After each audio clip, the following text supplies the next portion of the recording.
الحمد للہ نحمده ونستعینه ونستغفره ونؤمن به ونتوکل علیہ ونعوذ باللہ من شرور انفسنا ومن سیئات اعمالنا من يهده اللہ فلا مضل له ومن يضلل فلا هادی له ونشهد ان لا الہ الا اللہ وحده لا شریک له ونشهد ان سیدنا ومولانا محمدا عبده ورسوله اما بعد فاعوذ باللہ من الشیطان الرجیم بسم اللہ الرحمن الرحیم ما کان محمد ابا احد من رجالکم ولکن رسول اللہ وخاتم النبیین وکان اللہ بکل شیء علیما اللہم صلی علی محمد وعلی آل محمد کما صلیت علی ابراہیم وعلی آل ابراہیم انک حمید مجید اللہم بارک علی محمد وعلی آل محمد کما بارکت علی ابراہیم وعلی آل ابراہیم انک حمید مجید۔ ہماری گفتگو اس پہ چل رہی تھی کہ غیر مقلدین جو دعویٰ کرتے ہیں کہ حضرت امام بخاری اور ان کی تصنیف صحیح بخاری ان کے مطابق ہے اور حناف اور مقلدین کے خلاف ہے، یہ بات غلط ہے۔ غیر مقلدین کا صحیح بخاری اور امام بخاری سے دور کا بھی واسطہ نہیں۔ اس حوالے سے ہماری گفتگو یہ چل رہی تھی کہ ہم چند ایک وہ روایات پیش کرتے ہیں جن کو غیر مقلدین اپنے موقف پر پیش کرتے ہیں، جبکہ وہ ان کے موقف اور ان کے مسائل پر پیش نہیں کی جا سکتی۔ ان کی اغلاط کیا ہیں، کہاں سے دھوکہ لگتا ہے ان کو، اور کہاں سے ہمارے بعض احباب سے جواب نہیں بن پاتا، اس کی وضاحت کر رہے تھے۔ میں نے اس سے قبل آپ کی خدمت میں عرض کیا تھا کہ زیادہ تر غیر مقلدین ان چار مسائل پہ زور دیتے ہیں اور یہ کہتے ہیں کہ ان کے مسلک کے گویا یہ چار پھول ہیں۔ نمبر ایک، جب نماز پڑھیں تو آپ نے ہاتھ جب اٹھانے ہیں، اس کے بعد آپ نے ہاتھ کہاں باندھنے ہیں، پھر امام کے پیچھے فاتحہ ہے، پھر امام کے پیچھے فاتحہ کے بعد آمین ہے، اور چوتھے نمبر پر چند ایک مقامات رفع الیدین کرنا ہے۔ میں اس سے قبل کی نشست میں 3 مسائل پر بات کر چکا ہوں۔ نمبر ایک، ہاتھ ناف کے نیچے مرد کو باندھنے چاہیے اور دائیں ہاتھ کی ہتھیلی بائیں ہاتھ کی پشت پر رکھیں، اپنے انگوٹھے اور چھوٹی انگلی دائیں ہاتھ کے سے بائیں ہاتھ کو گھٹے سے پکڑ کے رکھیں اور دائیں ہاتھ کی 3 انگلیاں یہ بائیں ہاتھ کی کلائی پہ رکھیں یوں اور ناف کے نیچے لے جائیں۔ دوسرا مسئلہ، مقتدی کو امام کے پیچھے قراءت نہیں کرنی چاہیے، نہ ہی سورۃ الفاتحہ اور نہ ہی کوئی اور سورت۔ تیسرا مسئلہ، مقتدی کو ہر حال میں آمین آہستہ کہنی چاہیے اور امام کو بھی ہر نماز میں آمین آہستہ کہنی چاہیے۔ چوتھا مسئلہ ہے رکوع جاتے وقت، رکوع سے اٹھتے وقت اور تیسری رکعت سے کھڑے ہوتے وقت رفع الیدین وہ کرتے ہیں، جبکہ ہم کہتے ہیں کہ نہیں کرنا چاہیے۔ یہاں بنیادی بات سمجھ لیں کہ نماز نمبر 1 2 رکعت والی ہے، جس طرح فجر کی 2 سنت اور فجر کے 2 فرض ہیں۔ نمبر 3 رکعت والی ہے، جس طرح کے 3 رکعت وتر ہیں۔ نمبر 4 رکعت والی ہے، جس طرح کے ظہر کے فرض ہیں، عصر کے فرض ہیں، عشاء کے فرض ہیں۔ تو یہ نمازیں ہیں 2 رکعت، 3 رکعت اور 4 رکعت۔ اب اس کا معنی کہ معمول کے مطابق بڑی سے بڑی نماز وہ 4 رکعت والی ہے۔ 4 رکعت والی نماز میں 28 مقامات ایسے بنتے ہیں جہاں پر رفع الیدین ہو سکتا ہے۔ اچھی طرح ذہن نشین فرما لیں۔ نمبر 1 4 قیام، جب آپ کھڑے ہوں تو اللہ اکبر، پھر دوسرا قیام، پھر تیسرا اور پھر چوتھا، 4 قیام۔ نمبر 2 4 رکوع جائیں اور رکوع سے اٹھیں۔ نمبر 3 8 سجدے میں جائیں اور سجدے سے اٹھیں۔ اب آپ دیکھیں 28 مقامات بنیں گے۔ نمبر 1 4 قیام یعنی ہر قیام کے شروع میں۔ نمبر 2 4 رکوع جاتے وقت اور رکوع سے اٹھتے وقت، یہ 8 بنے، 8 اور 4 12، اور پھر 8 سجدہ میں جائیں اور سجدے سے پھر اٹھیں تو 16 اور 12 یہ 28 بنیں گے۔ تو 28 مقامات بنتے ہیں۔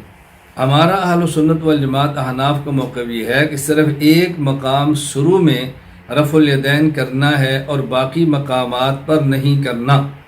غیر مقلدین کا موقف یہ ہے کہ 4 رکعت والی نماز میں 10 مقامات پر کرنا ہے، 18 مقامات پہ نہیں کرنا۔ کیا مطلب؟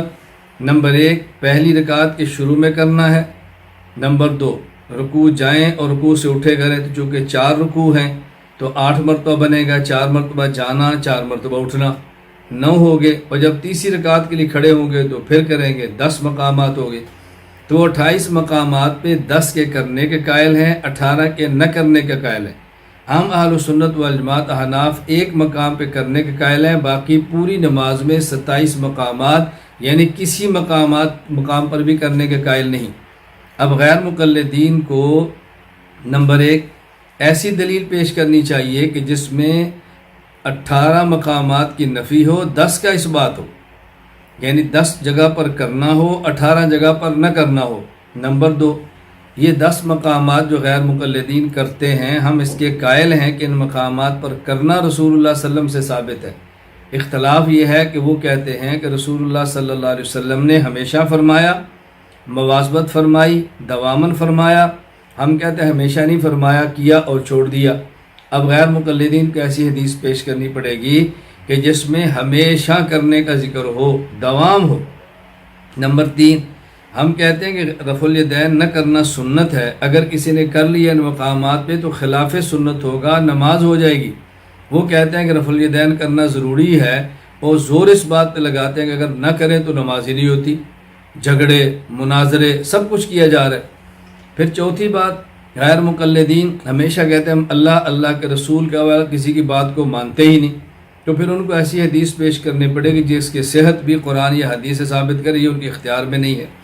تو ان چیزوں کو سامنے رکھتے ہوئے جب آپ احادیث پہ غور کریں گے تو آپ کو احساس ہوگا کہ غیر مقلدین کے موقع پر رفع الیدین کرنے کی کوئی دلیل موجود نہیں، خصوصاً صحیح بخاری میں۔ آپ دیکھیں صحیح بخاری میں حضرت امام بخاری رحمہ اللہ تعالی نے 5 روایات ذکر فرمائی ہیں۔ 4 روایات عبداللہ بن عمر رضی اللہ عنہما سے اور 1 روایت مالک بن حویرث رضی اللہ تعالیٰ عنہ سے کہ رسول اکرم صلی اللہ علیہ وسلم نے شروع میں رفع الیدین فرمایا، رکوع سے جاتے رکوع سے اٹھتے فرمایا، اور 1 روایت لائے کہ جب تیسری رکعت کے لیے اٹھے تو آپ نے پھر بھی رفع الیدین فرمایا۔ اب یہ 5 روایات حضرت امام بخاری رحمہ اللہ لائے ہیں، تو ذرا اچھی طرح بات سمجھیں۔ یہ 5 روایات غیر مقلدین کی دلیل کیوں نہیں بنتی؟ دلائل کیوں نہیں بنتے؟ وجہ نمبر 1 ان میں 10 مرتبہ کا ثبوت اور 18 کی نفی ایسا ہرگز نہیں۔ دیکھیں ہم جب توحید کے قائل ہوتے ہیں تو 2 چیزوں کے قائل ہیں۔ نمبر 1 ایک اللہ کو مانتے ہیں، نمبر 2 اللہ کے علاوہ کسی کو نہیں مانتے۔ تو ہم کلمہ پیش کرتے ہیں لا الہ الا اللہ، جس میں ایک اللہ کا اثبات ہے، باقی تمام الہ کی نفی ہے۔ تو غیر مقلدین ایک حدیث پیش کرے کہ جس میں 10 کا اثبات اور 18 کی نفی ہو، جبکہ ان 5 روایات میں 18 کی نفی کہیں بھی موجود نہیں۔ نمبر 2 غیر مقلدین کہتے ہیں کہ رسول اللہ صلی اللہ علیہ وسلم نے ہمیشہ فرمایا، ان کا موقف یہ ہے، جبکہ ان روایات میں ہمیشہ کرنے کا کہیں بھی ذکر موجود نہیں، اس لیے غیر مقلدین کی یہ دلیل نہیں بن سکتی۔ نمبر 3 غیر مقلدین کا اصرار ہوتا ہے کہ جو رفع الیدین کے بغیر نماز پڑھے گویا اس کی نماز نہیں ہوتی، ایسا حکم یہاں پر قطعاً موجود نہیں۔ پھر وہ کہتے ہیں کہ ہم اللہ کے رسول کے علاوہ کسی کی بات نہیں مانتے، تو کیا اس کی صحت حدیث کی وہ قرآن یا آیت حدیث سے پیش کریں گے؟ ایسا ہرگز ممکن نہیں۔ بہرحال یہ غیر مقلدین کی دلیل نہیں بن سکتی۔ اس کی وجہ نمبر 1 یہاں پہ 10 کا اثبات اور 18 کی نفی نہیں، نمبر 2 ہمیشہ اور دوام نہیں۔ یہ بنیادی باتیں ہیں۔ اگر کوئی غیر مقلد کہہ بھی دے کہ ہم تو فرض واجب نہیں کہتے تو ٹھیک ہے، نہ کہیں۔ یہ 2 باتیں تو ان کے سامنے ہیں جو ان کو بتانی پڑے گی۔ دوسرا جواب، حضرت عبداللہ بن عمر اور حضرت مالک بن حویرث رضی اللہ تعالی عنہم خود ان حضرات سے جس طرح رفع الیدین ان مقامات کی کرنا ثابت ہے، ان کے علاوہ دیگر مقامات کی کرنا بھی ثابت ہے۔ حضرت مالک بن حویرث رضی اللہ تعالیٰ عنہ کے بارے میں حدیث پاک وَإِذَا سَجَدَ وَإِذَا رَفَعَ رَأْسَهُ مِنَ السُّجُودِ حَتَّى يُحَاذِيَ بِهِمَا فُرُوَ أُذُنَيْهِ، جہاں رکوع کی رفع الیدین کا ذکر ہے، اسی طرح سے سجدہ کی رفع الیدین کا بھی اس بات موجود ہے۔ دیکھیں سنن نسائی باب رفع الیدین للسجود، سنن نسائی باب رفع الیدین عند رفع من السجدۃ الاولی، مسند احمد بن حنبل حدیث نمبر 15606، اصل الکبریٰ للنسائی باب رفع الیدین للسجود حدیث نمبر 672 673 674، مسند ابی عوانہ حدیث نمبر 1263، مشکل الاثار للطحاوی حدیث نمبر 631 632 633۔ تو مالک بن حویرث رضی اللہ تعالیٰ عنہ سے جس طرح رکوع کی ثابت ہے سجدہ کی بھی ثابت ہے، حضرت عبداللہ بن عمر رضی اللہ تعالیٰ عنہما سے جس طرح رکوع کے رفع الیدین ثابت ہے سجدہ کی بھی ثابت ہے۔ یرفع یدیہ فی الرکوع والسجود، مصنف ابن ابی شیبہ باب من کان یرفع یدیہ اذا افتتح الصلاۃ، یرفع یدیہ فی کل خفض ورفع ورکوع وسجود وقیام وقعود بین السجدتین، مشکل الاثار للطحاوی حدیث نمبر 24۔ تو یہاں رکوع سجدہ کے علاوہ ہر اس مقام پر جہاں اٹھنے اور بیٹھنے کا اونچے نیچے کا ذکر ہے وہاں رفع الیدین کا ذکر ہے۔ انہ کان یرفع یدیہ اذا رکع و اذا سجد، جزء رفع الیدین للبخاری حدیث نمبر 83، الموجز الاوسط للطبرانی حدیث نمبر 71۔ تو اگر حضرت عبداللہ بن عمر حضرت مالک بن حویرث رضی اللہ عنہ سے رکوع کی رفع الیدین ثابت ہے تو ان سے سجدہ کی بھی ثابت ہے، لیکن آپ سجدہ کی کرنے کے لیے قائل نہیں۔ اچھا، حضرت عبداللہ بن عمر رضی اللہ تعالی عنہما سے جس طرح رکوع کی رفع الیدین ثابت ہے اس طرح سجدہ کی بھی ثابت ہے، اور عجیب بات یہ کہ عبداللہ بن عمر رضی اللہ تعالی عنہما سے رفع الیدین نہ کرنا بھی ثابت ہے۔ دیکھیں مسند الحمیدی حدیث نمبر 614، مسند ابی عوانہ حدیث نمبر مسند ابی عوانہ باب بیان افتتاح الصلاۃ، روى الامام ابو بکر عبداللہ بن الزبیر الحمیدی قال حدثنا سفیان قال حدثنا الزہری قال اخبرنی سالم بن عبد اللہ عن ابیہ قال رأیت رسول اللہ صلی اللہ علیہ وسلم اذا افتتح الصلاۃ رفع یدیہ حذو منکبیہ وَإِذَا أَرَادَ أَن يَرْكَعَ وَبَعْدَ مَا يَرْفَعُ رَأْسَهُ مِنَ الرُّكُوعِ فَلَا يَرْفَعُ وَلَا بَيْنَ السَّجْدَتَيْنِ، کہ نبی کریم صلی اللہ علیہ وسلم رکوع جب اٹھتے تو رفع الیدین نہیں فرماتے تھے، سجدے بھی نہیں فرماتے۔ اچھا، اسی طرح مسند ابی عوانہ باب رفع الیدین فی افتتاح الصلاۃ قبل التکبیر بحذاء منکبیہ وللرکوع والرفع راس من الرکوع، الخلافیات للبیہقی بحوالہ شرح سنن ابن ماجہ للمغلطائی باب رفع الیدین اذا رکع و اذا رفع راسه من الرکوع، عن سالم عن ابی قال رأیت رسول اللہ صلی اللہ علیہ وسلم اذا افتتح الصلاۃ رفع یدیہ حتی یحاذی بہما وقال بعضهم حذو منکبیہ واذا اراد ان یرکع وبعد ما یرفع راسه من الرکوع لا یرفعهما وقال بعضهم لا يرفع بین السجدتین۔ اسی طرح خبر فقہاء والمحدثین للقیروانی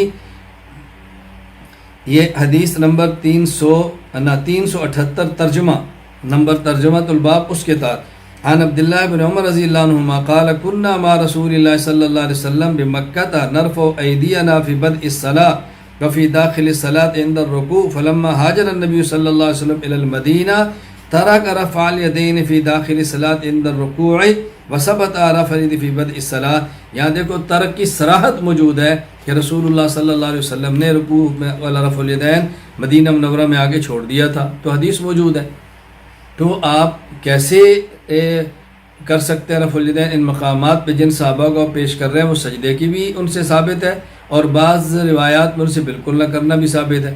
پھر غیر مقلدین آپ کو دھوکہ یہ دیں گے کہ دیکھیں آپ بتاتے ہیں کہ پہلے کرتے تھے پھر چھوڑ دیا، تو بتاؤ کب منسوخ ہوا تھا، تاریخ کیا تھی، مہینہ کیا تھا؟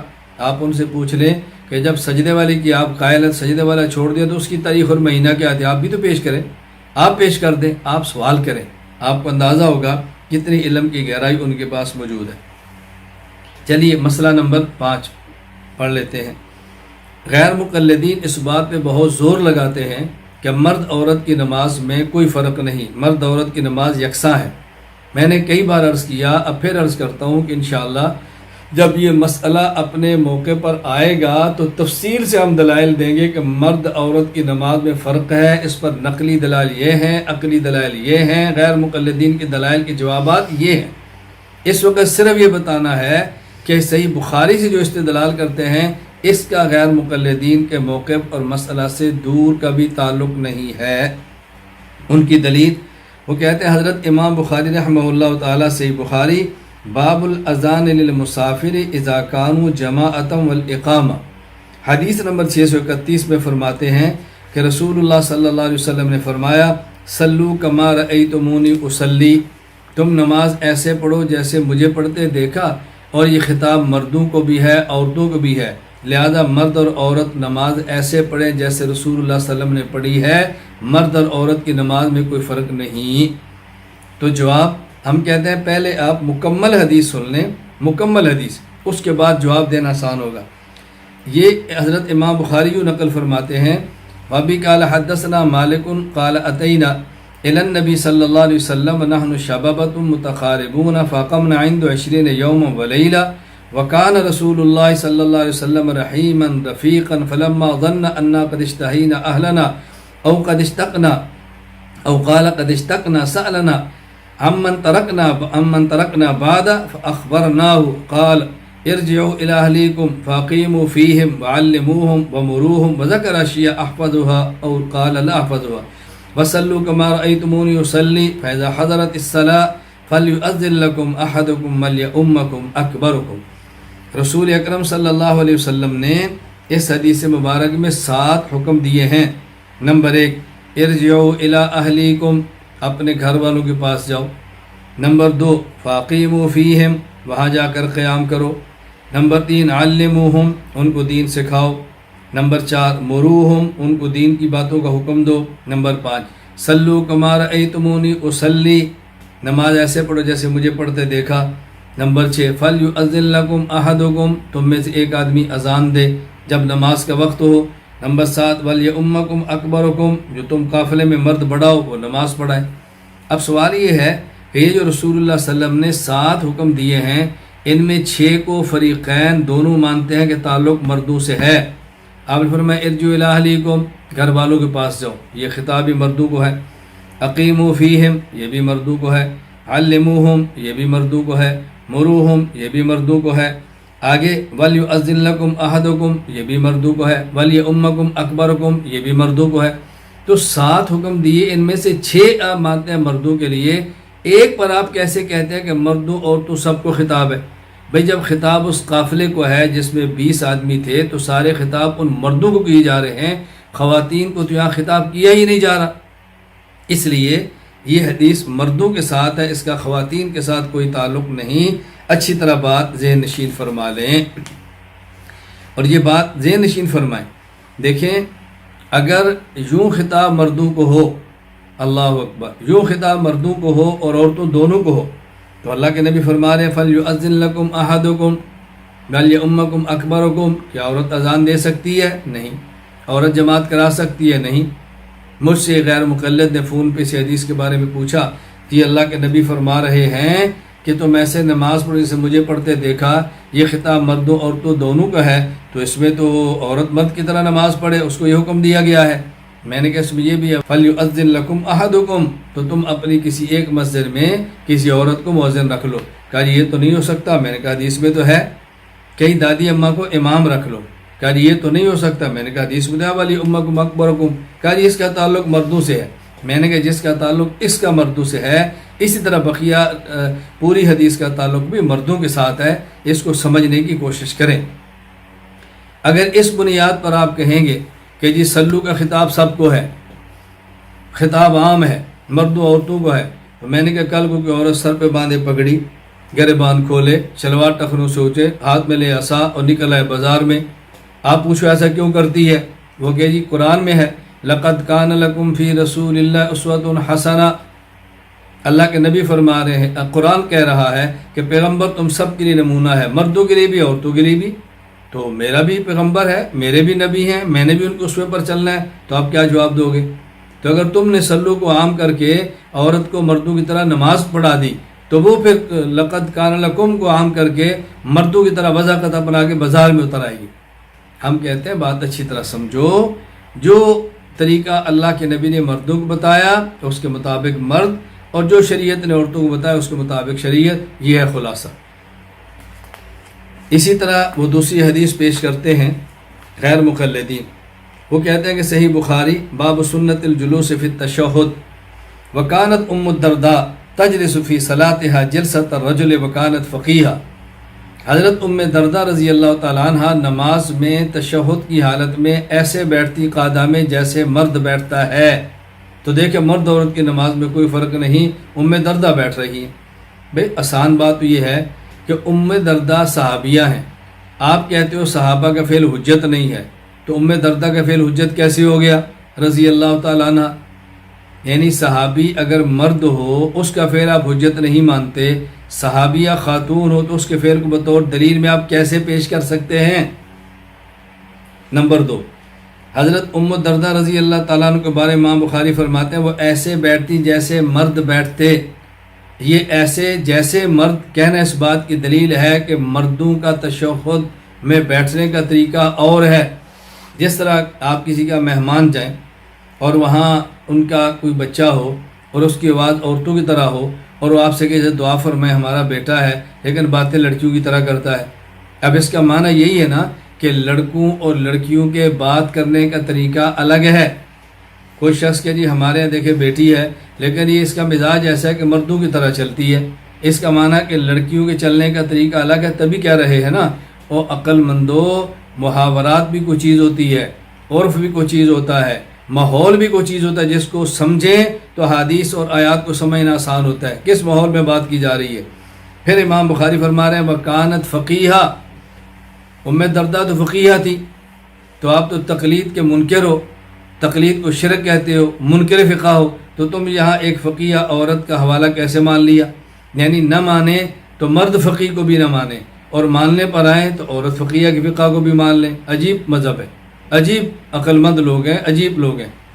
میں یہ عرض کر رہا ہوں کہ امام بخاری فرما رہے ہیں وکانت فقیہ، وہ فقیہ ہیں، کوئی عذر ہوگا جس کی بنیاد پہ بیٹھتی ہوگی اور ان کی شان اجتہاد ہے۔ تو پہلی بات کہ حضرت ام درداء صحابیہ ہیں اور غیر مقلدین کے صحابہ کے افعال حجت نہیں۔ دوسری بات خود حدیث کا طرز بتا رہا ہے کہ مرد عورتوں کے جلسہ میں فرق ہے، تبھی امام بخاری فرما رہے کہ ام درداء مردوں کی طرح بیٹھتی تھی۔ نمبر 3، وہ فقیہ ہیں اور امام بخاری فرما رہے کہ فقیہ ہونے کی بنیاد پہ کوئی ایسا عذر ہوگا کہ جس پر ان کو اجتہاد کا حق حاصل تھا اور انہوں نے یوں بیٹھ لیا۔ یہ ایسے ہی ہے جیسے امام بخاری روایت لا رہے عبداللہ بن عمر رضی اللہ تعالیٰ عنہ کے بارے میں، کہتے عبداللہ بن عمر رضی اللہ عنہ کے صاحبزادے حضرت عبداللہ فرماتے ہیں میں نے حضرت عبداللہ بن عمر اپنے والد کو دیکھا یتربع فی الصلاۃ اذا جلس، وہ نماز میں بیٹھتے چار زانو ہو کر بیٹھ کر، میں بھی ایسے بیٹھا، تو مجھے ان نے جب دیکھا تو مجھے فرمایا کہ دیکھو سنت یہ ہے انما سنت الصلاۃ ان تنصب رجلک الیمنی وتثنی الیسری، اپنے دائیں پاؤں کو کھڑا رکھو اور بائیں کو بچھا کر اس کے اوپر بیٹھ جاؤ، یہ سنت ہے۔ میں جو بیٹھتا ہوں تو میرے پاؤں میں تحمل نہیں، ضعف ہے، میں بیٹھ نہیں سکتا پاؤں کھڑا کر کے، اس لیے بیٹھتا ہوں۔ حضرت امام بخاری ساتھ لائے ہیں کہ جس طرح عبداللہ بن عمر عذر کی وجہ سے ایسے نہیں بیٹھتے جیسے سنت ہے بلکہ چار زانو بیٹھتے، اسی طرح ام درداء رضی اللہ تعالیٰ عنہ ایسے نہیں بیٹھتی کہ جیسے عورتوں کو بیٹھنا چاہیے کہ ان کا عذر ہوگا، وہ بھی فقیہ تھی اور فقہ کی بنیاد پہ ایسے کی ہے۔ تو امام بخاری جو بات سمجھانا چاہ رہے ہیں ذرا اس کو سمجھنے کی کوشش کریں۔ بہرحال اس حدیث سے بھی غیر مقلدین کا موقف قطعاً ثابت نہیں ہوتا۔ اسی طرح غیر مقلدین تراویح کے مسئلے پر بہت شور کرتے ہیں۔ ہم کہتے ہیں کہ تراویح 20 رکعت ہے، وہ کہتے ہیں تراویح 8 رکعت ہے، اور 8 رکعت پہ بطور دلیل کے غیر مقلدین پیش کرتے ہیں صحیح بخاری کو کہ حضرت امام بخاری رحمہ اللہ روایت لائے ہیں، حضرت ابو سلمہ بن عبد الرحمن کہتے ہیں میں عائشہ رضی اللہ عنہ سے پوچھا کہ رسول اللہ صلی اللہ علیہ وسلم کی رمضان میں نماز کیسی تھی؟ آپ نے فرمایا رمضان اور غیر رمضان میں آپ 11 رکعت سے زائد نہیں پڑھتے تھے، ما کان یزید فی رمضان ولا فی غیر علی 11 رکعت یصلی 4 فلا تسأل عن حسنہن وطولہن ثم یصلی 4 فلا تسأل عن حسنہن وطولہن ثم یصلی 3، پہلے 4 پڑھتے سلام پھیرتے، پھر 4 پڑھتے پھر سلام پھیرتے، پھر 3 رکعت وتر پڑھتے، یہ دلیل۔ تو اس کا جواب ذہن نشین فرما لیں۔ پہلا جواب یہ ہے کہ اس حدیث میں رمضان اور غیر رمضان کا ذکر ہے، تراویح رمضان میں ہوتی ہے، معلوم ہوا کہ اس حدیث کا تعلق تراویح کے ساتھ نہیں تہجد کے ساتھ۔ اور دوسرا جواب یہ ہے کہ محدثین کا مبارک طریقہ یہ ہے کہ جب وہ تہجد کا ذکر کریں تو قیام اللیل کہتے ہیں، اور جب وہ تراویح کریں تو قیام رمضان کہتے ہیں۔ یہ محدثین کا طرز ہے۔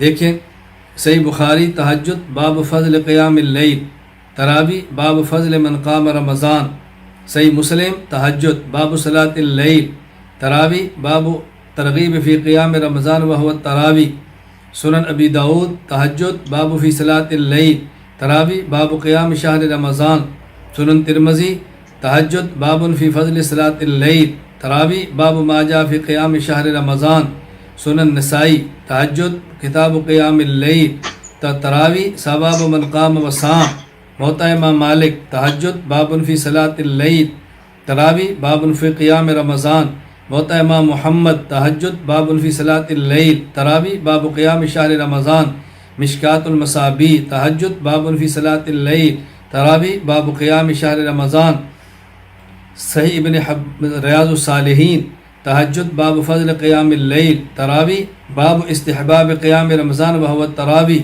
صحیح ابن حبان تہجد فصل قیام اللیل، تراویح فصل فی التراویح، مجمع الزوائد تہجد باب فی صلاۃ اللیل، تراویح قیام رمضان، سنن الکبریٰ للبیہقی تہجد باب فی صلاۃ اللیل، اور تراویح باب فی قیام شہر رمضان، جمع الفوائد تہجد صلاۃ اللیل، تراویح قیام رمضان والتراویح وغیر ذالک، قیام اللیل المروزی تہجد باب فی صلاۃ اللیل، تراویح قیام رمضان، بلوغ المرام تہجد صلاۃ التطوع، اور باب التراویح قیام رمضان۔ دیکھیں ہم نے کتنی پیش کی ہے، اور یہاں امام بخاری رحمہ اللہ تعالیٰ بھی اس حدیث کو کتاب التہجد کے تحت لائے ہیں۔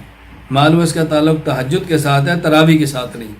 اب ممکن ہے کوئی اشکال کرے کہ حضرت امام بخاری رحمہ اللہ تعالیٰ تیسرا کے باب فضل من قام رمضان کے اندر بھی لائے ہیں، یعنی تہجد کے اندر بھی لائے ہیں، تراویح کے اندر بھی لائے ہیں۔ اس کا آسان جواب ہے کہ ہمارا مذہب یہ ہے کہ تہجد رمضان میں بھی پڑھے، رمضان کے علاوہ بھی پڑھے۔ تو پہلے امام بخاری تہجد کو لائے، یعنی اس 8 والی روایت کو تہجد کے اندر، پھر اسی 8 والی کو لائے رمضان کے اندر، یہ بتانے کے لیے کہ اس کو رمضان میں بھی پڑھنا ہے، غیر رمضان میں بھی پڑھنا ہے، یعنی تہجد کا تعلق رمضان اور غیر رمضان دونوں کے ساتھ ہے، اس لیے دوبارہ ذکر کر دی ہے۔ اللہ ہمیں بات سمجھنے کی توفیق عطا فرمائے۔ اسی طرح غیر مقلدین کا موقف ہے، نماز پہ جب ہم کھڑے ہوتے ہیں وہ کہتے ہیں کہ پاؤں کے ساتھ پاؤں ملا کر کھڑے ہوں، دونوں پاؤں کے درمیان فاصلہ نہ رکھیں، دو نمازی ہوں تو دونوں اپنے پاؤں سے پاؤں ملائیں، ایک کا دایاں اور ایک کا بایاں، ایک کا بایاں اور ایک کا دایاں، جبکہ ہم کہتے ہیں پاؤں ملانے کی ضرورت نہیں ہے، معمول کے مطابق کھڑے ہوں۔ اور وہ دو دلیل کے پیش کرتے ہیں۔ حضرت امام بخاری نے باب قائم فرمایا، باب الزاق المنکب بالمنکب والقدم بالقدم فی الصف، اور اس کے تحت فرماتے ہیں وقال نعمان بن بشیر رأیت رجلا منا یلزق کعبہ بکعب صاحبہ۔ پھر انس رضی اللہ عنہ سے روایت لائے، نبی پاک صلی اللہ علیہ وسلم سے فرمایا اقیموا صفوفکم فإنی اراکم من وراء ظہری وکان احدنا یلزق منکبہ بمنکب صاحبہ وقدمہ بقدمہ، صحیح بخاری حدیث نمبر 725۔ اب گویا وہ اسے ثابت کرنا چاہتے ہیں کہ پاؤں کے ساتھ پاؤں ملانا سنت ہے، یہ ثابت کرنا چاہتے ہیں۔ اچھی طرح بات ذہن میں رکھیں، یہاں جو الزاق کا لفظ ہے یہاں سے حقیقتاً پاؤں کے ساتھ پاؤں ملانا مراد نہیں، بلکہ یہ بتانا مقصود ہے کہ یہاں چپکانا نہیں، قریب کھڑے ہوں، یعنی جتنے قریب ہو سکتے ہیں ایک آدمی دوسرے قریب کھڑا ہو، ساتھ پاؤں کے پاؤں ملانا مراد نہیں۔ اور یہ ہماری رائے نہیں ہے، حضرت علامہ ابن عسقلانی رحمہ اللہ تعالی، شہاب الدین ابن حجر عسقلانی وفات 852 ہجری، فرماتے المراد بذالک المبالغۃ فی تعدیل الصف وسد خلل، فتح الباری۔ حافظ بدر الدین محمود عینی وفات 855 ہجری، فرماتے واشار بہذا الی المبالغۃ فی تعدیل الصف وسد الخلل، عمدۃ القاری۔ اسی طرح امام شہاب الدین ابو العباس امام احمد بن محمد بن ابو بکر الوفات 923 ہجری، وہ فرماتے ہیں المراد بذالک المبالغۃ فی تعدیل الصف وسد خلل، ارشاد الساری۔ علامہ سید محمد انور شاہ کشمیری خاتم المحدثین وفات 1352 ہجری، فرماتے ہیں المراد قال الحافظ المراد بذالک المبالغۃ فی تعدیل الصف وسد خلل، قلت وهو المراد عند الفقهاء الاربعہ ای اللہ یترک فی البین فرجۃ تسع فیہا ثالث، تو یہ ہماری رائے نہیں ہے، اکابرین امت کی رائے ہے۔ باقی یہ بات اچھی طرح سمجھیں کہ اگر اس کا یہی معنی ہو جو غیر مقلد لیتے ہیں تو آپ ذرا ٹخنے سے ٹخنا ملا کر دکھائیں۔ حدیث پاک میں تو قدم کے ساتھ قدم بھی ہے، ٹخنے کے ساتھ ٹخنا بھی ہے۔ آپ کھڑے ہوں گے پاؤں سے پاؤں ملائیں گے، لیکن ٹخنا ملائیں گے تو ایسے ہوں گے نا، ٹخنے کے ساتھ اب ٹخنا کیسے ملائیں گے؟ پھر حدیث پاک میں جہاں ٹخنے کا ذکر ہے وہاں قدم کا ذکر ہے، اور وہاں دیگر روایات میں گھٹنے کا ذکر بھی ہے۔ مثلا سنن ابی داؤد باب تسویۃ الصفوف، حضرت نعمان بن بشیر فرماتے ہیں رأیت الرجل یلزق منکبہ بمنکب صاحبہ ورکبتہ برکبت صاحبہ وکعبہ بکعبہ، میں دیکھتا کہ آدمی اپنے کندھے کو کندھے سے، گھٹنے کو گھٹنے سے، ٹخنے کو ٹخنے سے۔ آپ بتائیں کیا یہ ممکن ہے؟ کیا ممکن ہے ایک کا اوپر ایک کا نیچے؟ آپ کیسے ملائیں گے؟ گھٹنے سے گھٹنا کیسے ملائیں گے؟ اور اگر بالکل مساوی قد میں ہو تو دو بندے کھڑے کریں اور ملا کر دکھائیں، ٹخنے سے ٹخنا، گھٹنے سے گھٹنا، کندھے سے کندھا، تو آپ کو سمجھ آ جائے کہ کیسے ممکن ہے۔ بات اس حدیث کا مطلب یہ نہیں، اس حدیث کا مطلب یہ ہے کہ صف برابر ہو، کندھے کے برابر کندھا ہو، اور گھٹنے کے برابر گھٹنا ہو، ٹخنے کے برابر ٹخنا ہو، یعنی برابر کھڑے ہو، آگے نیچے نہ کھڑے ہو، آگے پیچھے نہ ہو، اور اسی طرح مل مل کے کھڑے ہو، درمیان میں فاصلہ نہ ہو۔ حدیث کا مفہوم یہ ہے، لیکن فہم کے لیے عقل چاہیے، فہم کے لیے عقل چاہیے۔ میں واقعہ سنایا کرتا ہوں کہ مجھے جلسے میں ایک چٹ آئی، حضرت ہمارے ہاں غیر مقلدین ہیں جو نماز پڑھتے ہیں اور ننگے سر پڑھتے ہیں، تو کوئی دلیل پیش کریں کہ وہ ٹوپی یا رومال پہن کے نماز پڑھیں۔ میں نے کہا دلیل نہیں، میں دعا مانگتا ہوں اللہ تعالیٰ ان کو عقل عطا فرمائے۔ کہا جی ہم دلیل مانگتے ہیں، آپ دعا دیتے ہیں۔ میں نے کہا اس لیے دیکھو، کوئی بھی شخص اپنے پاس پرس وہ رکھتا ہے، بٹوا وہ رکھتا ہے کہ جس کے پاس پیسے ہوں، جس کے پاس پیسے ہی نہیں اس کو بٹوا یا پرس کی ضرورت کیا ہے؟ تو جب دماغ عقل ہوگی تو اس کی حفاظت کے لیے ٹوپی اور پگڑی بھی چاہیے، اور جب کسی کے پاس یہ نہیں ہے عقل تو وہ ٹوپی اور پگڑی کہاں سے باندھے گا؟ اس لیے میں دعا کرتا ہوں کہ اللہ تعالیٰ ان کو عقل عطا فرمائے، اللہ تعالیٰ فہم عطا فرمائے۔ وآخر دعوان ان الحمد للہ رب العالمین۔